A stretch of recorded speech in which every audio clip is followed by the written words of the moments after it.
"Stop ruining my life," Jake shouted, his voice filled with a mix of anger and frustration. His eyes locked onto mine as if blaming me for everything wrong in his world. I stood there, frozen in the doorway, my heart shattering in my chest. Stop ruining my life? The son I had given everything for, the boy I had raised with my blood, sweat, and tears, was telling me I was the problem. I felt the weight of his words like a punch to the gut. It wasn't the first time I had heard it, but it was the first time it hit me like this. The first time it truly broke me. Who was I to him? My name is Margaret, and I spent years giving everything I had to my son, thinking that love meant sacrifice. I thought I was doing the right thing. But in that moment, I realized I had lost myself in the process. I had to change, and so did he. If you're watching this, then you've probably been there, giving and giving, only to be met with rejection or resentment. But trust me, the story I'm about to share with you isn't just about a mother and a son. If you want to see how this story unfolds, make sure to hit that subscribe button. You won't want to miss the rest of this journey. It started, as these things often do, with a simple comment, a casual dismissal that, in a moment, shattered everything. "Stop ruining my life." The words came sharp, like a slap across my face. I stood there, frozen in the kitchen of our home, staring at my son, Jake, who was now a man in his 30s. His face, once so full of love for me, was now etched with frustration, impatience, and contempt. "Stop ruining my life," he repeated, each word punctuated with more venom than I thought he could muster. His voice shook with anger, but it didn't hide the undercurrent of something deeper, resentment, betrayal. It wasn't the first time he'd said something like this, but it was the first time I really heard it, really felt it. He wasn't a child anymore. He was supposed to be someone who understood, who appreciated everything I'd done, but I wasn't sure he even saw me anymore. I looked at him, my heart sinking. I wanted to scream at him, to tell him everything, how I'd sacrificed so much for him, how I'd given him everything he wanted and needed without ever asking for anything in return. I wanted to shout that I had worked night shifts to put him through school, that I'd stayed up for days, sleepless, to help him through his problems, to pick him up when he fell. But I didn't. Instead, I stayed silent, letting his words hang in the air like poison. I couldn't fight him. Not anymore. I could see the anger in his eyes. He was tired of me. He was tired of the way I had been. But what was I supposed to do? I had always been there. I had always put him first. And now, it seemed like he wanted me out of the picture altogether. I tried to swallow the lump in my throat to steady my shaking hands, but it was too much. All those years of him calling me for every small thing, all the things I had sacrificed to make his life easier, it all felt like it was crumbling in this one moment. "Jake," I whispered, my voice barely audible. But he didn't hear me. He was already halfway out the door, muttering something about needing space, needing time to get his life together. He didn't turn back. He never turned back. The door slammed behind him with a finality that echoed through the empty house. And in that silence, my heart broke. I stood there for a long time, not knowing what to do. The house felt so cold suddenly, so unfamiliar.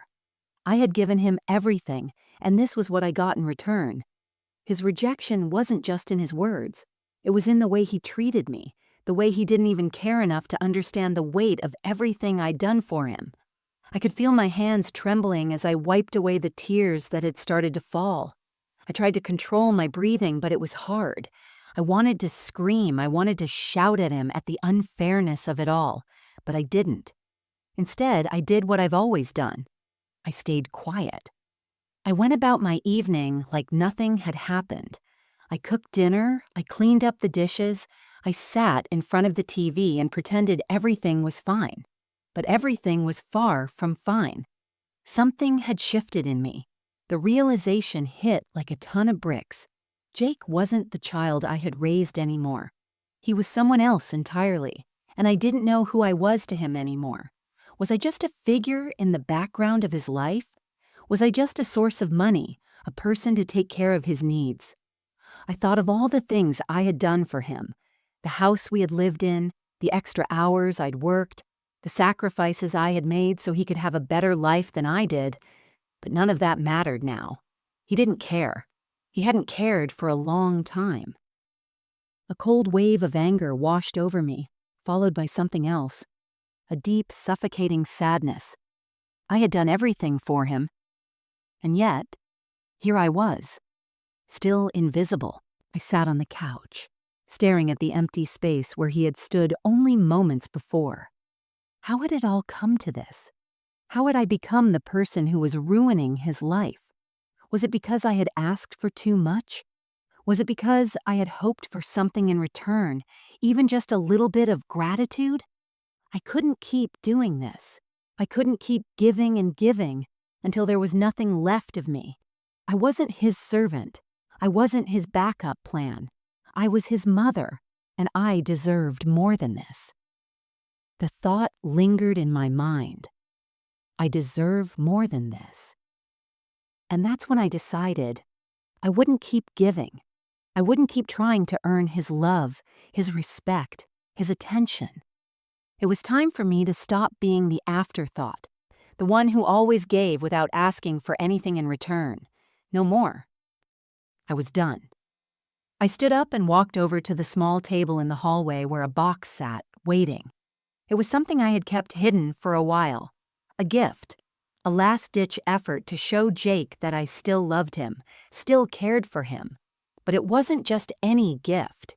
It was the one thing I had been saving for a moment like this. It wasn't money or something material. It was something that would shake his world, something he would never see coming. He thought I was weak. He thought I was just a background player in his life. But I was done being that woman. I wasn't just going to fade away. I wasn't going to be ignored any longer. I opened the box and took out the small, simple key I had been holding onto for so long. It wasn't a key to anything extravagant or glamorous. It wasn't to a vacation home or an expensive car. It was to the house I had been quietly saving for, a place of my own, a place where I could start fresh, free of the burden of being the person everyone relied on for everything. I had given him my whole life, but now it was time for me to give myself something in return. I walked over to my phone, took a deep breath, and dialed his number. It rang for a moment, then went to voicemail. "Jake, it's Mom," I said, my voice steady. "I'm done. The house is mine now. It's time for me to live for myself, not for you. You'll get the gift I'm giving you, but it's not what you expect. This is for me, not you. I hope you understand someday." I hung up the phone, and for the first time in years, I felt a small sense of peace. I had chosen me. I wasn't going to be his pawn anymore. He might hate me for it now, but eventually he would understand. Or maybe he wouldn't. But that didn't matter anymore. For once, I wasn't invisible. And for once, I wasn't sacrificing my life for anyone else's. This was my time. The days after I made the call felt like a heavy fog settled over me. I spent them in a strange state, numb, but oddly content. The world continued around me, but I was no longer a part of the drama. I wasn't the one who answered his calls anymore. I wasn't the one who ran after him when he needed something. I wasn't even checking my phone every 5 minutes to see if he was trying to reach me. Instead, I focused on my own life. It felt strange, but it was the first time in years I didn't have to put someone else's needs ahead of my own. The house I had bought wasn't some grand mansion. It was small, modest, but it was mine. A place I could finally call my own, where I wasn't just someone else's backdrop. I spent the days cleaning, organizing, decorating, making it a home, not for anyone else, but for me. I threw away old things, things that had been part of the old me, the one who lived for everyone else.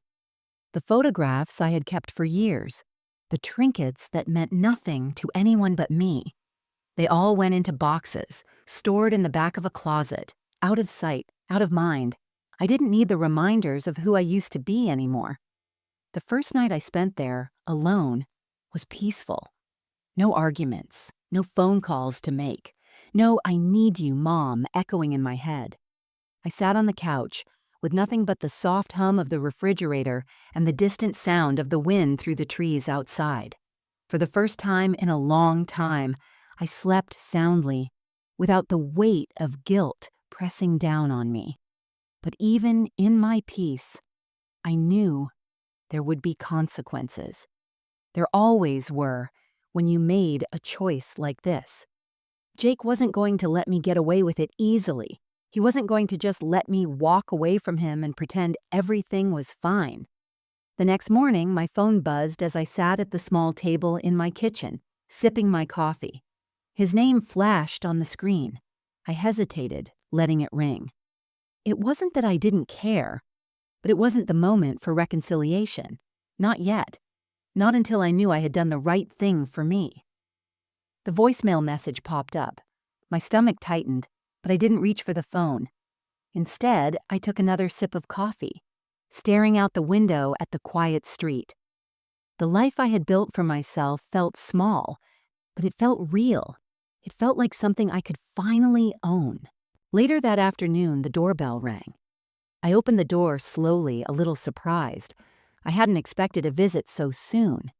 But when I saw him standing there, I realized I should have known. Jake. His face was pale, his hair unkempt. His eyes were puffy from what looked like a long night of restless sleep.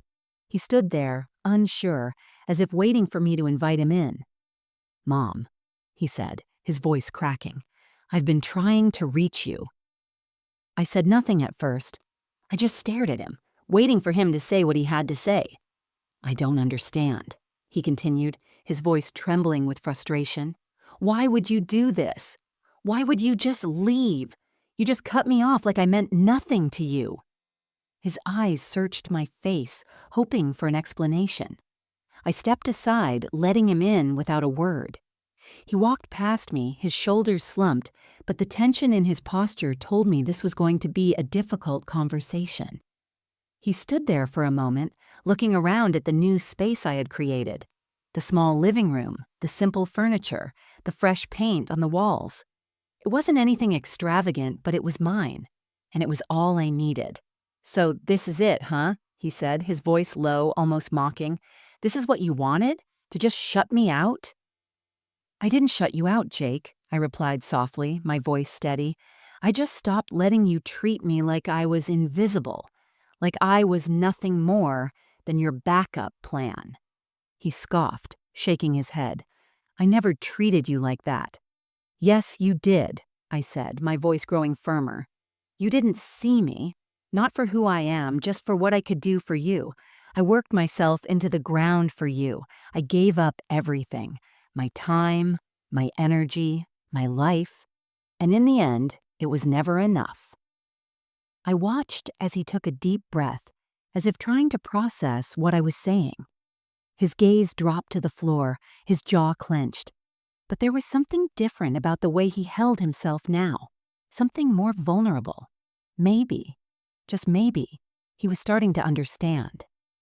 "I didn't mean for it to be like this," he said quietly, his voice almost pleading. "I didn't know. I didn't know you felt that way." "No, you didn't," I replied, my eyes softening slightly. "Because you were too busy being angry at me for things that weren't my fault. You blamed me for your problems when the only thing I ever wanted was for you to have a better life. But you can't keep blaming me for everything. You have to start taking responsibility for yourself."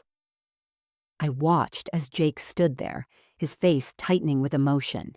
His hands were trembling now, and I could see the weight of my words sinking in. I wasn't going to be the one to fix him anymore. I wasn't going to be the person who was always there to pick up the pieces. "This is the gift I'm giving you, Jake," I said, stepping forward. "The gift of letting go. The gift of standing on your own 2 feet, without me holding you up.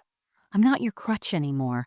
I'm not going to be the person who fixes everything for you." He looked at me, his expression softening. The realization seemed to hit him all at once. I could see the flicker of understanding in his eyes, but there was something else, too, a deep sadness.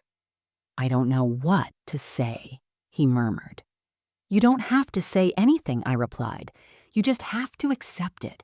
Accept that I've done my part. Now you have to do yours." The days after Jake's visit were thick with silence. For the first time in a long time, my house was truly quiet. No ringing phone, no urgent knocks at the door, just the hum of the refrigerator, the distant creak of the floorboards, and my thoughts. I wasn't used to being alone with my own emotions, but in a strange way, it felt comforting, peaceful. I spent my days organizing the boxes I had stored in the back of the closet. The things I had once deemed important, now just relics of a past I was ready to let go of. I didn't expect things to be resolved overnight.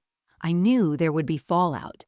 Jake had grown up spoiled by my sacrifices, and he wasn't going to suddenly understand everything I had done for him just because I set boundaries. The gift I gave him wasn't one he could appreciate immediately. He had to feel the weight of it. He had to wrestle with the consequences of his actions. And I had to live with the fact that it might take a long time for him to realize that my decision was about me reclaiming my life. The silence stretched on. I didn't reach out to him. He didn't call. I wasn't sure if he was angry or hurt or both. All I knew was that the longer the silence lasted, the more I knew I had made the right choice. I was finally giving myself permission to live for me, to not feel guilty about it, to not feel like I had to keep running after someone who had never truly seen me. But of course, it wasn't going to stay quiet forever. And soon enough, I received a sign that everything I'd been avoiding was about to come crashing down. The letter came in the mail one morning. It was simple, an envelope with Jake's handwriting across the front. I stared at it for a long time, feeling a strange weight settle in my chest. I knew this letter wasn't going to be easy. It was going to be his attempt at making sense of everything, of explaining himself in a way that might make me soften, might make me feel guilty for what I had done. I wasn't sure if I was ready for it, but I knew I had to open it. With trembling hands, I tore open the envelope. I read the words quickly, my mind struggling to keep up with the raw emotion behind them. The letter was filled with confusion, guilt, and hurt. It was clear that Jake was struggling. He wanted to fix things, but he didn't know how. Mom. I don't know where to begin. I've been trying to figure out why everything went so wrong between us. You say I don't see you, and I guess maybe that's true. I've always been so caught up in my own life, my own problems, that I never really understood how much you did for me. It's hard for me to admit that I've been selfish, but I think I finally understand. I don't know how to make this right. I don't know how to apologize for all the things I took for granted. I was angry with you because I didn't understand, because I didn't see how much you gave up for me. I'm sorry. I just wish you'd let me explain before you cut me off. You're my mother, and I should have realized that no matter what, you were always on my side. Please don't give up on me. Jake. I sat there staring at the letter, my heart pounding.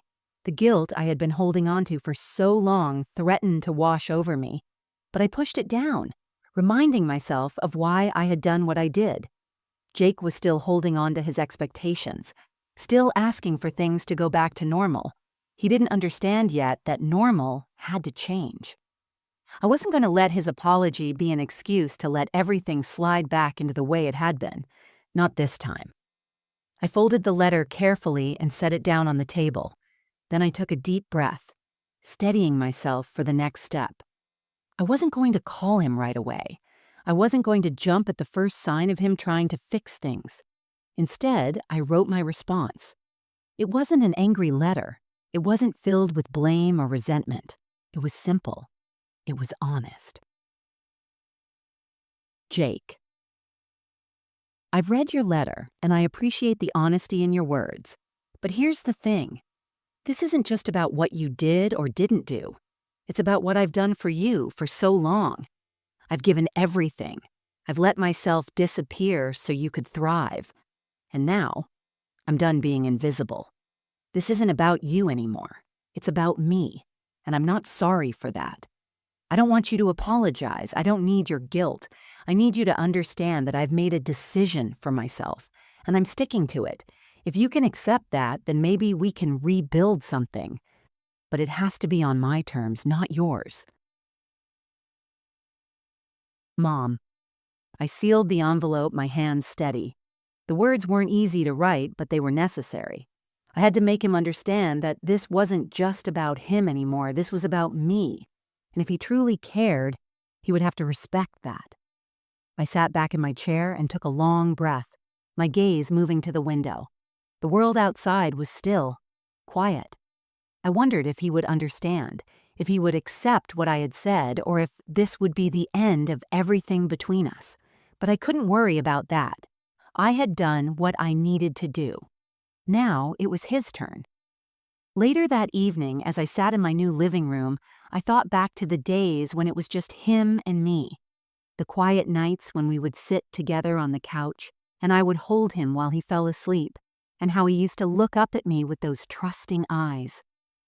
I thought about the sacrifices I made, the things I gave up, and realized that, in the end, I had given everything I could. I couldn't keep giving. I picked up the phone and dialed the post office. The letter was going out tomorrow, and I would have to wait and see what happened next. The silence in the house was heavy, but it was also full of possibility. For the first time in a long time, I felt in control. The letter left my hand, sealed and sent. The days that followed were a blur, like I was watching my own life unfold from the outside, a spectator in a story that felt both too familiar and entirely new. The silence was almost unbearable at first. There was no ringing phone, no urgent text messages, no frantic apologies. Jake was processing. I knew that. But the quiet stretched longer than I had expected. I tried to fill the space, the emptiness that Jake had once occupied. I threw myself into my new life, staying busy, focusing on small things, rearranging the furniture, picking up new plants for the windowsill, and finding old hobbies I had long abandoned. But no matter how many projects I took on, the silence loomed. It was a constant reminder that I had made a choice, and now I had to live with the consequences. I wasn't sure if Jake would ever call. Maybe he was waiting for me to apologize, to back down. Maybe he thought I would come crawling back, as I had done so many times before. But I couldn't. I wouldn't. I had given up too much to let him continue to treat me like I was nothing more than a convenience. Then one morning it happened. The doorbell rang, sharp and sudden. It wasn't a knock, it was a bell, a demand for attention. I froze. I knew exactly who it was. There was no one else who would be standing at my door, waiting for me to answer. My heart pounded in my chest, and for the first time in weeks, I felt the flood of fear rise in me. Was I ready for this? Was I ready for the fallout? I stood up from the kitchen table, smoothing my blouse, as if it could somehow prepare me for the storm that was about to hit. The doorbell rang again, louder this time. Without thinking, I opened the door. There, standing before me, was Jake. His eyes were red, his face drawn. He had clearly been crying, and I felt a jolt of guilt that I quickly pushed down. I knew what he wanted, and I couldn't give it to him, not the way he thought. "I got your letter," he said quietly, his voice strained. "I don't know what I was expecting, but it wasn't that." "Then what were you expecting?" I asked, keeping my voice steady. "A quick fix? For me to say it was all a misunderstanding?" Jake shifted on his feet, looking like a lost child. His hands were shoved deep into his pockets, and he looked down at the floor as if he couldn't bear to meet my gaze. "I don't know," he muttered. "I guess I just thought that maybe you'd still want to be in my life, like you always have been, that I could fix this." "Jake, I'm not your safety net anymore," I said, my voice rising, though I didn't mean to sound harsh. You can't keep blaming me for everything that's wrong in your life. You have to start taking responsibility for your own actions, for your own choices. I've been there for you through everything. I've given you everything. And now, I'm finally doing something for me." He looked up at me, his face crumpling in confusion. "But I need you, Mom. You've always been there. You've always been the one who fixed things." I swallowed hard, fighting the surge of emotion that threatened to choke me. I'm not fixing things anymore. Not for you, not for anyone. I've spent my whole life taking care of everyone else. It's time for me to take care of me. And that means I'm not going to keep being your punching bag, Jake. I'm not going to keep fixing your mistakes. There was a long, aching silence. The weight of my words hung in the air, thick and suffocating. I could see the pain in his eyes, and for a moment I felt my resolve falter. But then, I remembered all the times I had let him walk all over me, all the times I had put myself last for the sake of his happiness. I couldn't do that anymore. I couldn't keep sacrificing my own life for him. "I'm sorry," Jake said finally, his voice barely above a whisper. "I know I've screwed up. I've been an asshole. I didn't see it.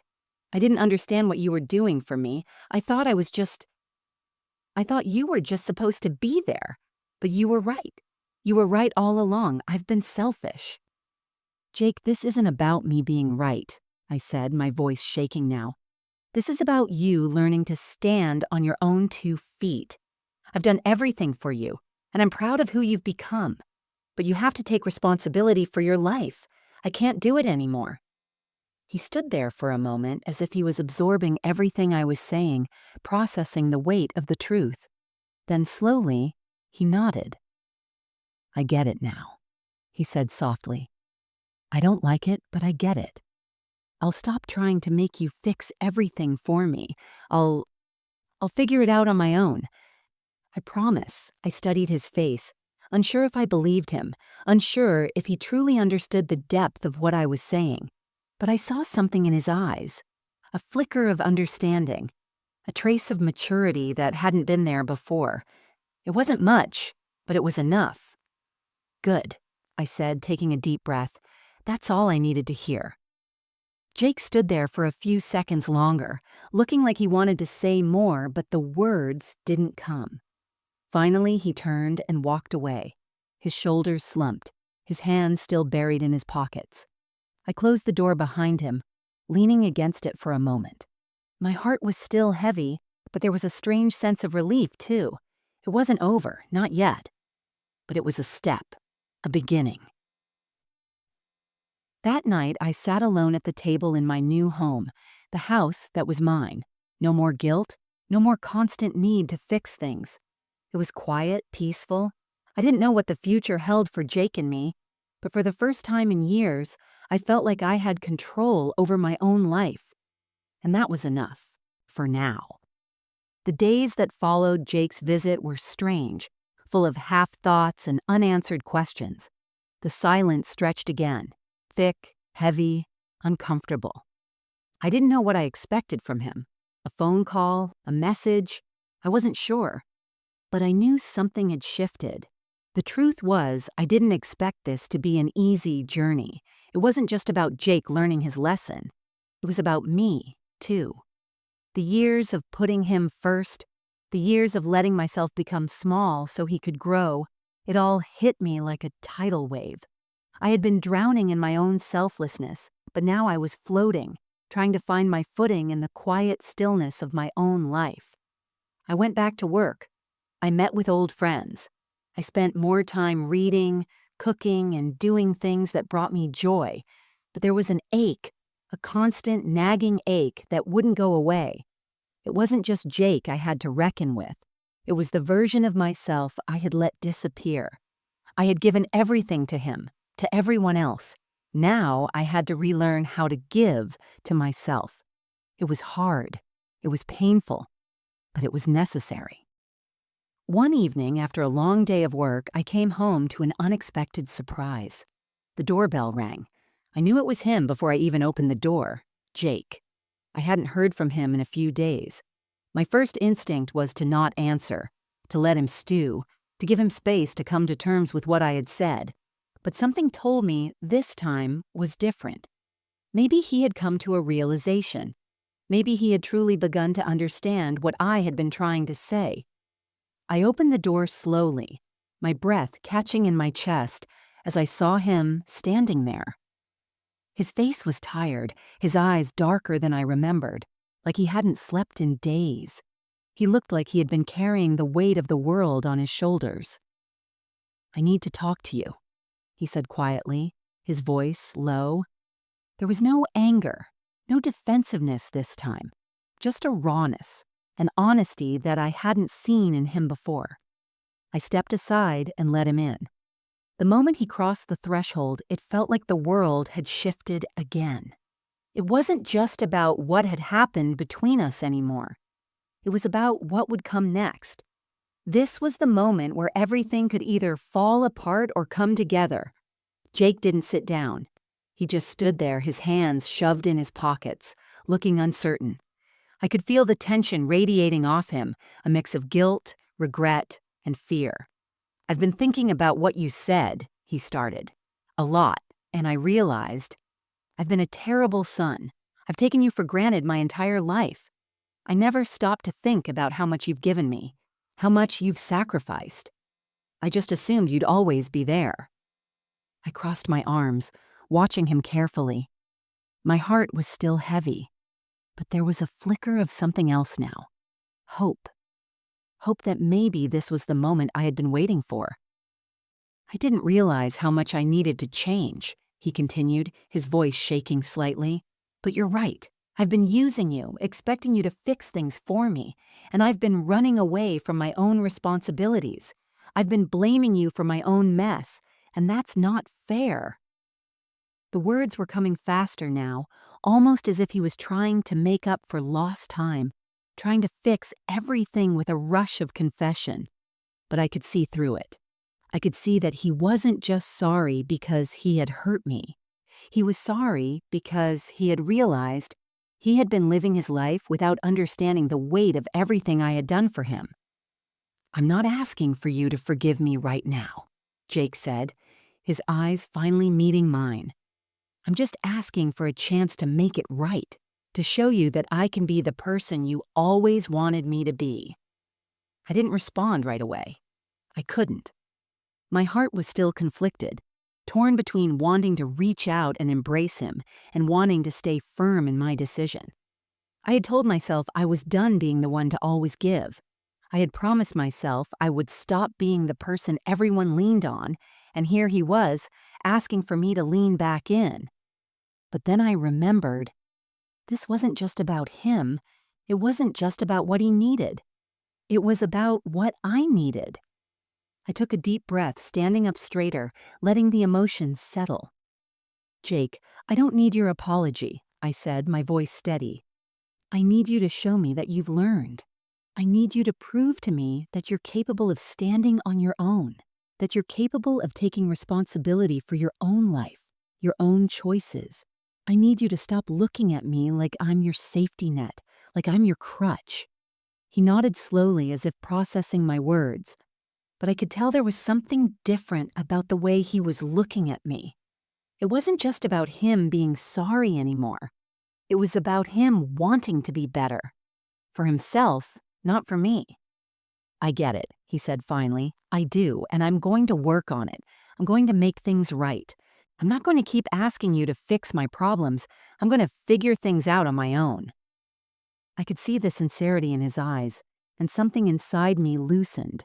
Maybe he wasn't there yet, but he was on his way, and maybe that was enough for now. "I hope you do," I said quietly. "I really do. But this isn't just about you anymore. This is about both of us. I've spent so long making your world my world, but now I have to make my own."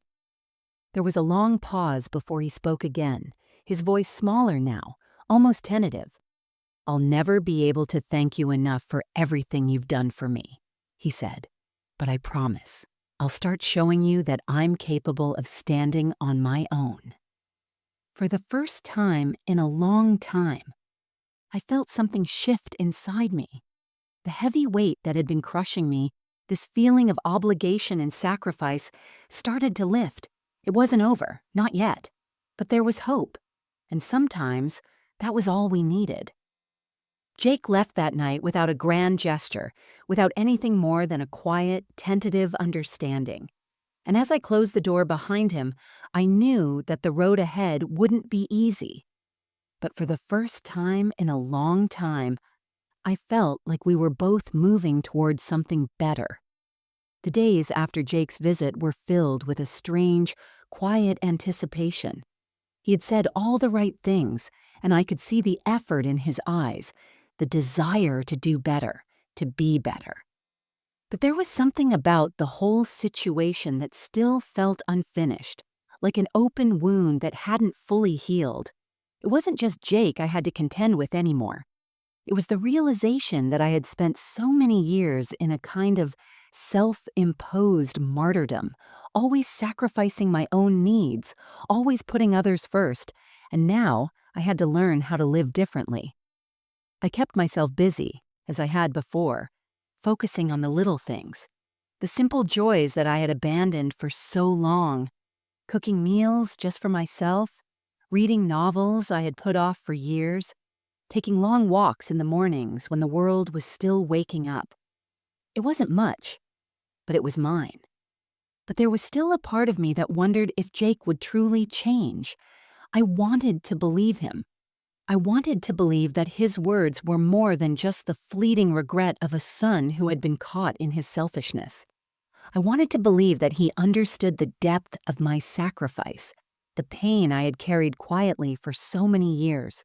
But then again, I had to remind myself, I wasn't doing this for him. I wasn't waiting for him to make it right. I was making it right for myself. I had to trust that, in time, he would either come around or he wouldn't.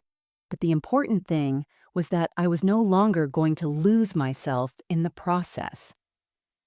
It wasn't until the following weekend that Jake reached out again. This time, it wasn't a phone call. It wasn't a text. It wasn't even an apology. Instead, it was a simple gesture that hit me harder than anything else. I was sitting on the porch, sipping my morning coffee, when I saw a small box sitting on the doorstep. I wasn't sure if I was ready for whatever it was, but when I opened it, I was met with something that took me completely by surprise. It was a picture frame. Inside, a photo of Jake and me from a time when everything had been simple and pure.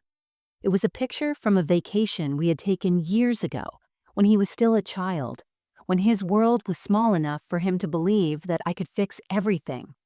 In the photo, we were smiling, standing in front of a mountain, our arms around each other. It was a moment I had cherished, one I hadn't thought about in a long time. I stared at the picture for a long time, feeling a lump form in my throat. Attached to the frame was a note. It was small, scribbled in Jake's handwriting. I know I've hurt you. I can't undo the past, but I can try to make things right. This picture is for you.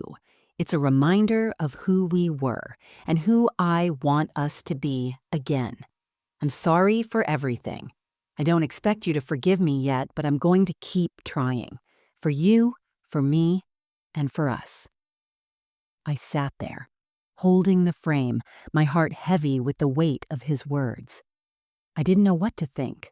A part of me wanted to call him, to thank him, to tell him that this small gesture meant more to me than I could express. But another part of me was still wary, still cautious, unsure of whether he was truly ready to change, or if he was just saying what he thought I wanted to hear. I placed the frame on the table in front of me, running my fingers across the glass. I hadn't realized how much I missed the simplicity of that time, the innocence, the love.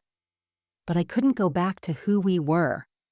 I couldn't go back to the version of myself who had been constantly giving, constantly sacrificing. I had to move forward. The next morning, I took the picture frame and placed it on the mantel, a visible reminder of the past, but also a symbol of what I hoped the future might hold. It wasn't a sign of forgiveness. Not yet. but it was a sign that maybe, just maybe, things could be rebuilt. And rebuilding, after all, was something that required both time and effort. Days passed and Jake kept his distance. He didn't call every day. He didn't demand anything. He just let me be. I wasn't sure if he was respecting my space or if he was afraid of what might happen if he pushed too hard. But whatever it was different. There was a quiet respect that had never been there before. One evening, a week later, Jake knocked on my door again. I wasn't sure what to expect this time. He had been so careful, so distant, but I could feel the weight of the moment hanging between us. I opened the door, and there he was standing before me again. This time there was no apology, no gift.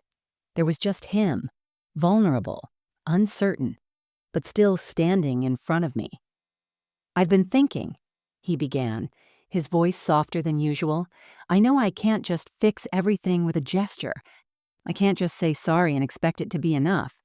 But I'm still here. I'm still trying." I looked at him, searching his eyes for the sincerity I had been waiting for. And for the first time, I saw it. Not just in his words, but in the way he carried himself. There was a humility there, a sense that he was finally ready to face what he had done. "You don't have to keep trying to fix everything, Jake," I said softly. "It's not about fixing it. It's about us both learning to live in the reality of what we've done and what we're becoming.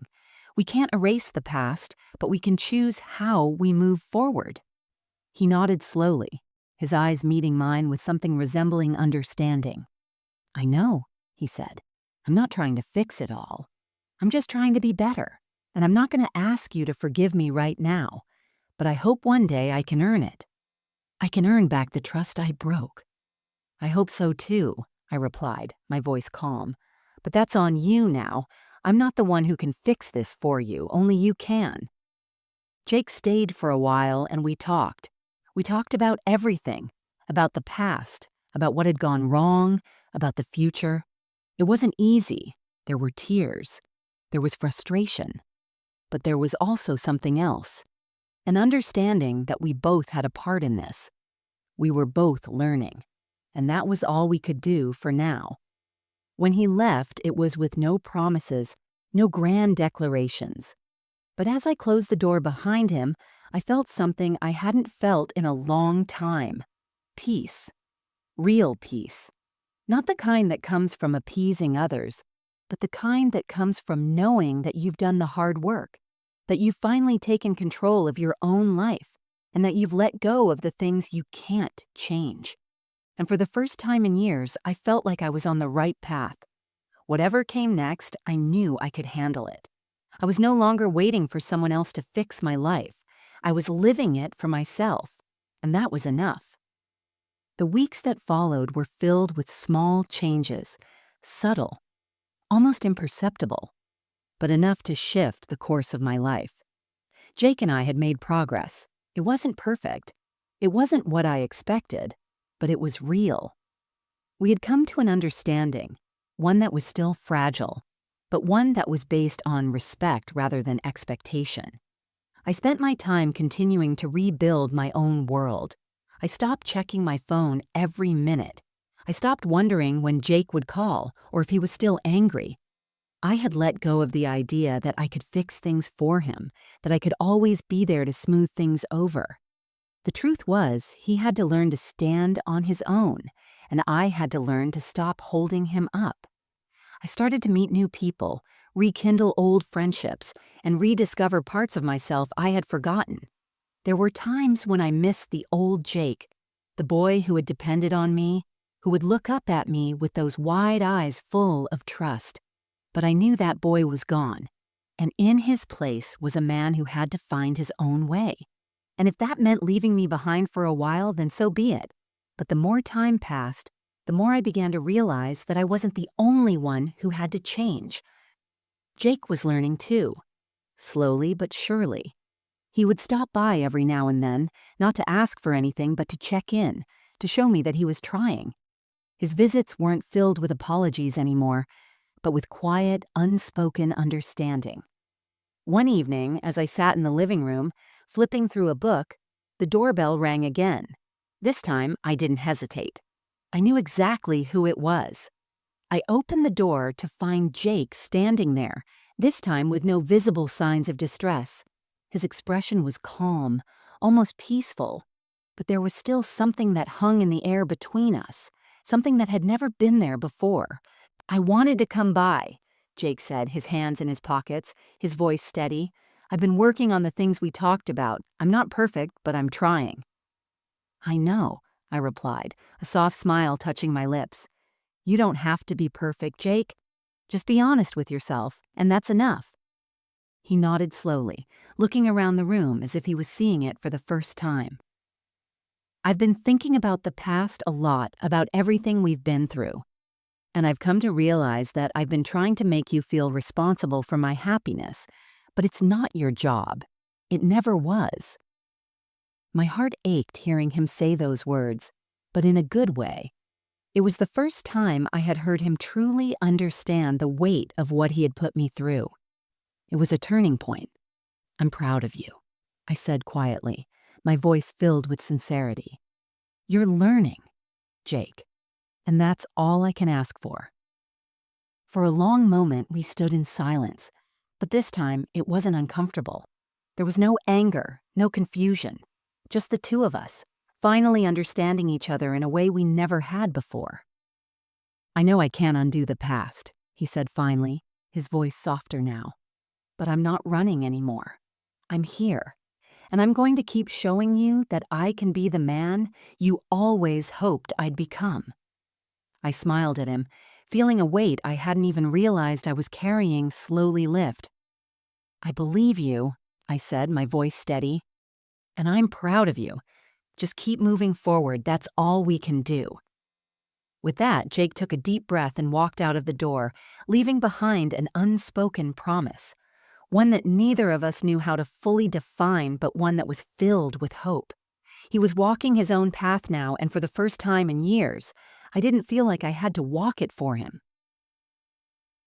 The following days were still full of quiet moments, but I didn't mind them. I had learned to embrace the silence, to fill it with the things I loved. I wasn't waiting for Jake to make things right anymore. I wasn't waiting for him to come back to me, to fix the broken parts of our relationship. I was living my life, for me. There was still a long road ahead, but I knew that whatever came, I was ready for it. I had found my peace in this new, quieter life. I was no longer running after someone who couldn't see me.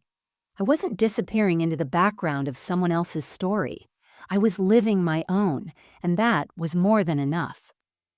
It was a few months later when I received the call that would complete the circle.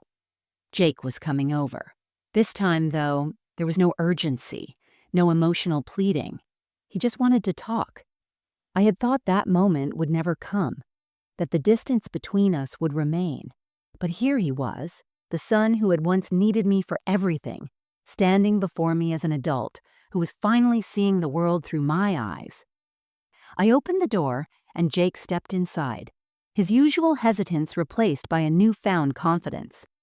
"I've been thinking about a lot of things," he said as he sat down across from me, his posture open, relaxed.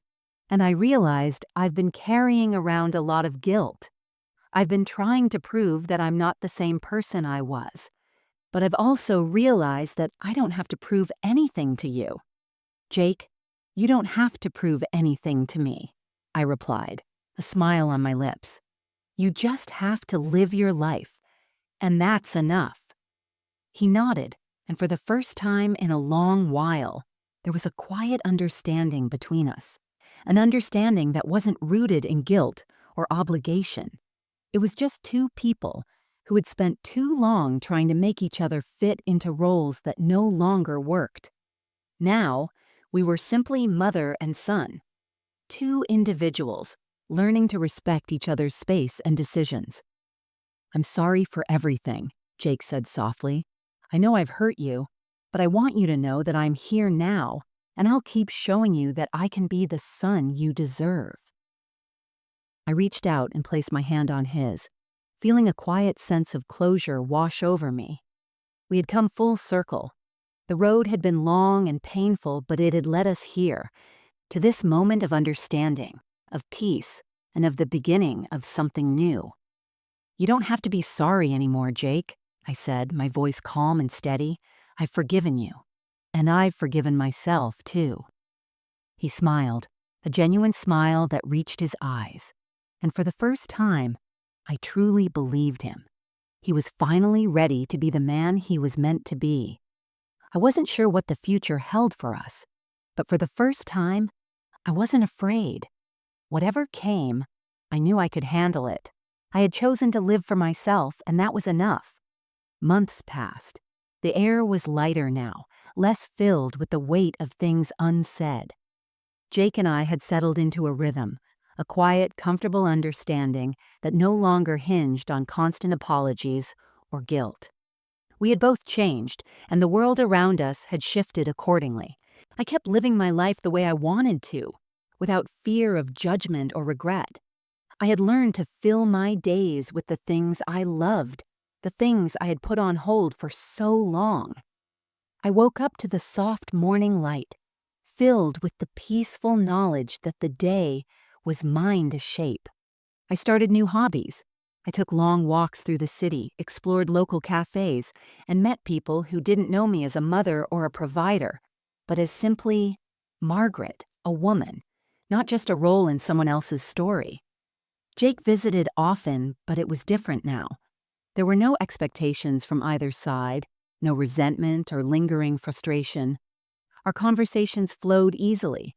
Sometimes we talked about the past, about the things that had shaped us, but more often than not, we simply enjoyed each other's company. It was as though we were finally learning to be family, without the weight of old hurts hanging over us. One Sunday afternoon, Jake came by with something in his hands. He didn't say much as he handed it to me, just a quiet look that seemed to carry 1,000 words.